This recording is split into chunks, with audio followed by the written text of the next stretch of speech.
আসসালামু আলাইকুম, সবাইকে স্বাগতম। আশা করি সবাই ভালো আছেন। আজকের ভিডিওতে আমরা এমন একটি গুরুত্বপূর্ণ বিষয় নিয়ে আলোচনা করব, যা ওমানে কাজ করতে যাওয়ার আগে অনেক বাংলাদেশি প্রতিদিন জানতে চান। প্রশ্নটি হলো, ওমানে যাওয়ার পর যদি বর্তমানে কোম্পানিতে কাজ করতে ভালো না লাগে, বেতন কম হয়, কাজের পরিবেশ ভালো না হয়, অথবা অন্য কোনো কোম্পানিতে ভালো বেতনে চাকরির সুযোগ পাওয়া যায়, তাহলে কি কোম্পানি পরিবর্তন করা যায়? আর যদি করা যায় তাহলে কিভাবে করতে হয়?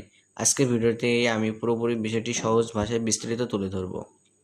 প্রথমে একটি বিষয় পরিষ্কারভাবে বুঝে নেওয়া দরকার। আপনি যখন ওমানে কাজের ভিসায় যান, তখন আপনার ওয়ার্ক পারমিট এবং রেসিডেন্স পারমিট নির্দিষ্ট একটি নিয়োগকর্তার মাধ্যমে ইস্যু করা হয়। অর্থাৎ আপনি যে কোম্পানির নামে ভিসা নিয়ে ওমানে প্রবেশ করেছেন, শুরুতেই সেই কোম্পানিতে কাজ করার অনুমতি থাকে। তাই কোনো ধরনের অনুমতি ছাড়া অন্য কোনো কোম্পানিতে কাজ করা আইনগত সমস্যার কারণ হতে পারে। তবে সুখবর হলো, ওমানের শ্রম আইনের আগের তুলনায় কিছু পরিবর্তন এসেছে এবং নির্দিষ্ট শর্ত পূরণ করলে কর্মীরা আইনসম্মতভাবে নিয়োগকর্তা পরিবর্তনের সুযোগ পেতে পারেন।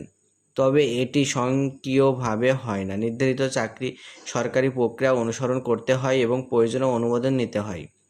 ধরুন, আপনি একটি কোম্পানিতে কাজ করছেন, কিন্তু অন্য একটি প্রতিষ্ঠানে আরও ভালো বেতন বা ভালো সুযোগ পেলেন। সেক্ষেত্রে প্রথমে আপনার বর্তমান চাকরির চুক্তিপত্র ভালোভাবে পড়তে হবে। সেখানে চাকরি ছাড়ার নিয়ম, কত দিনের নোটিশ দিতে হবে এবং চুক্তির অন্যান্য শর্ত উল্লেখ থাকে, সেই বিষয় নিয়ে মেনে পরবর্তীতে পদক্ষেপ নেওয়া কিন্তু উচিত। এরপর নতুন যে কোম্পানি আপনাকে নিয়োগ দিতে চায়, তাদেরও আপনাদের প্রয়োজনীয় অনুমতি এবং ওয়ার্ক পারমিটের আবেদন করতে পারে।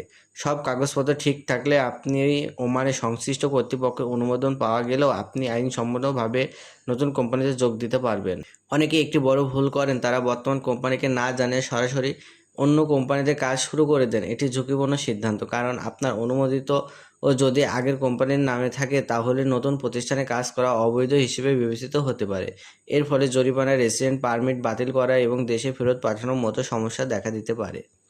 যদি আপনার বর্তমান কোম্পানি চুক্তি অনুযায়ী বেতন না দেয়, জোর করে অতিরিক্ত কাজ করায়, নিরাপদ কর্ম পরিবেশ না দেয় অথবা শ্রম আইন লঙ্ঘন করে, তাহলে নিজ থেকে পালিয়ে না গিয়ে ওমানে সংশ্লিষ্ট শ্রম কর্তৃপক্ষের কাছে অভিযোগ করতে পারেন। প্রয়োজনে বাংলাদেশ দূতাবাসের সাহায্য নিতে পারেন, তারা আপনাকে আইনগত প্রক্রিয়া সম্পর্কে পরামর্শ দিতে পারবে।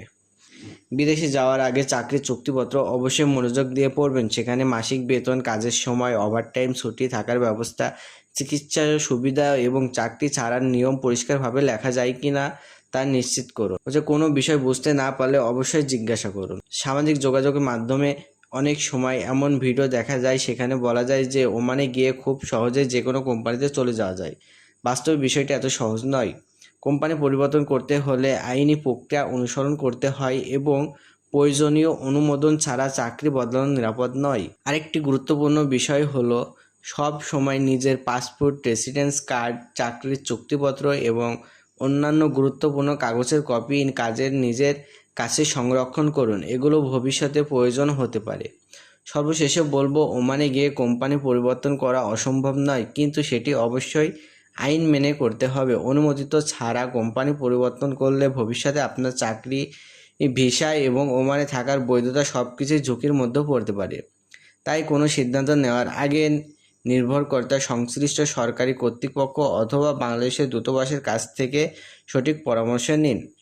আশা করি আজকের ভিডিও থেকে ওমানে গিয়ে কিভাবে বৈধভাবে কোম্পানি পরিবর্তন করা যায় সেই সম্পর্কে পরিষ্কার ধারণা পেয়েছেন। যদি ভিডিওটি ভালো লাগে তাহলে একটি লাইক দিন, বন্ধুদের সঙ্গে শেয়ার করুন এবং প্রবাস ভিসা ও বিদেশি চাকরি সংক্রান্ত নির্ভরযোগ্য তথ্য পেতে আমাদের চ্যানেলটি সাবস্ক্রাইব করে আমাদের পাশে থাকুন।